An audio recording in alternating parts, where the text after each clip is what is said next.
Hello, welcome back to my channel. Today we're going to update the Keep Prison Single Sex playlist with some more information which relates to the contributions made in the police crime bill debate when Lord Blencathra moved his amendment 97ZA. So we're looking at lords who were not supportive, and we're deciding, are they persuadable or are they not persuadable? So the next lord that we're going to look at is Lord Hope. Let's watch his contribution. Mistake, certainly at this stage in our affairs, to attempt to legislate in this matter. It may be that the prison estate is big enough in years to come where one can segregate by gender reassignment in special prisons of their own, but we're nowhere near that at the moment. And the proper way to deal with this is to rely on the discretion which exists at the present moment. My Lords, it's quite striking if you look at the wording of the amendment. It makes no distinction as to whether we're talking about male or female. And there are very different situations that arise, whichever of these two characteristics you're considering. It makes no distinction for the time that the person may have lived in that new assignment. And it makes no distinction either for the extent of the surgery, the appearance of the person that has gone on over some time as the reassignment process takes place. My Lords, I think it's very difficult for us, those of us who I assume have not faced this problem, to appreciate the intense emotional problem that people who believe that they've been born into the wrong sex have to undergo. It's a very, very emotional matter, fighting against characteristics which you've acquired, which you don't really belong to you. And the way you deal with it is that you believe that you are actually of the sex, of the gender, I should say, that you think you should have been. And that involves not only reconstruction of the body, but it also involves a mentality which is designed entirely to live the new life which you believe is the life you should have been given. And it strikes me as very cruel, if I can use that expression, to treat these people as if they had not reassigned themselves. It's not a choice. It's something to which they're driven by the characteristics which they acquired, which forced them into this decision that they took. The Lords, I make these points just to emphasize that we're dealing here with a very, very difficult problem, and the offender acquires as much consideration on grounds of safety and also for emotional distress as the people around them in the prison in which they're placed. So, Lords, legislation is not the way to go, certainly not at the moment. And I personally have complete confidence in the way that the prison authorities are dealing with this very difficult problem at the moment. Lords.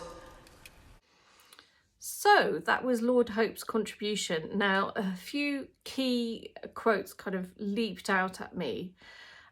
He clearly has swallowed this narrative that this experience of gender dysphoria is so uniquely terrible that we need to make these palliative steps, and the whole of society must rearrange itself in order to provide this palliative support for this incredibly and uniquely traumatized group of people. He believes that transgenderism is a process that one has no control over, and therefore, it wouldn't be fair to interrupt that in any way.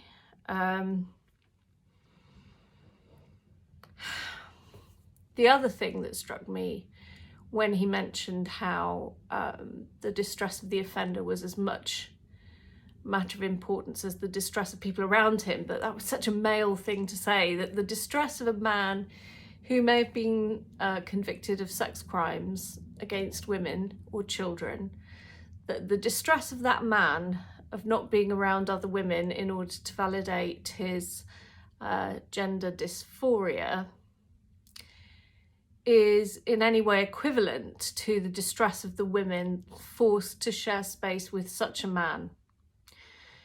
Women who may have babies in a mother and baby unit, incredibly vulnerable women, survivors of male violence, most of them with head injury from domestic violence, as we know. So I don't believe that it's the case that the feelings of the male offender with a gender identity as a woman, I don't believe that his feelings trump the feelings of all of the women in the prison who are incarcerated expecting it to be a single-sex environment. And I think that we should be prioritising their feelings. How about that?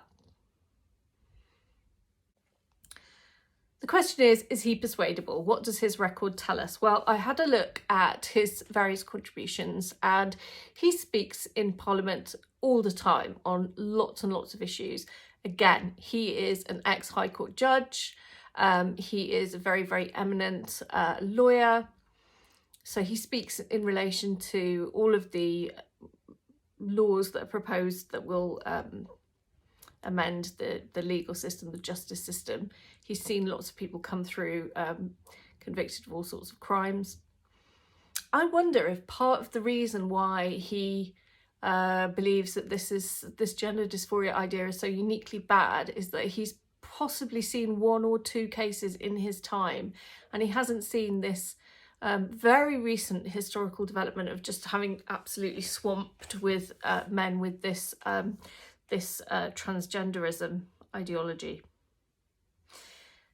The other thing that I notice about him, and I know nothing about his personal history, so this is not about him personally, but I noticed that he does make interventions around the Civil Partnerships Act, and very legitimately that's an interesting word to use, very, very legitimately mentions the situation, which I wasn't aware of, where if you have a civil partnership and you have children in that civil partnership, they don't necessarily inherit the estate if the other partner dies, because they don't have this this thing that legitimacy is conferred upon children of a heterosexual marriage, such that they are in Scotland entitled to part of the estate, and in the UK presumed to have entitlement to the estate. And it was very interesting to me to discover that he is acting in defence of the issue of children in civil partnerships that should have the same rights as children who are in marriages. I mean, I believe also that children that are in common law marriages and partnerships should also have those same rights, because I don't believe that children should be in any way punished or shamed for the choices that their parents are making. So it's very interesting to me to see these kinds of attempts to provide the same level of social support to unconventional family structures, because as we know as feminists, the patriarchal family unit, while it is the bedrock of the society that we've had for many, many hundreds of years, there are deeply, deeply, deeply problematic issues within patriarchal family structures which don't work well for women and children very often. So it is an entirely good thing for us to be developing new family structures with the rights of children at the heart of that. Thanks for watching this video today. Hopefully going to do another video about another lord, because we've got quite a few still to get through, and there are things happening all the time, interesting things that I want to make videos about. So I want to get on top of this so that we can move on and talk about the other things that are going on. So I may post another video shortly. I'll see you soon.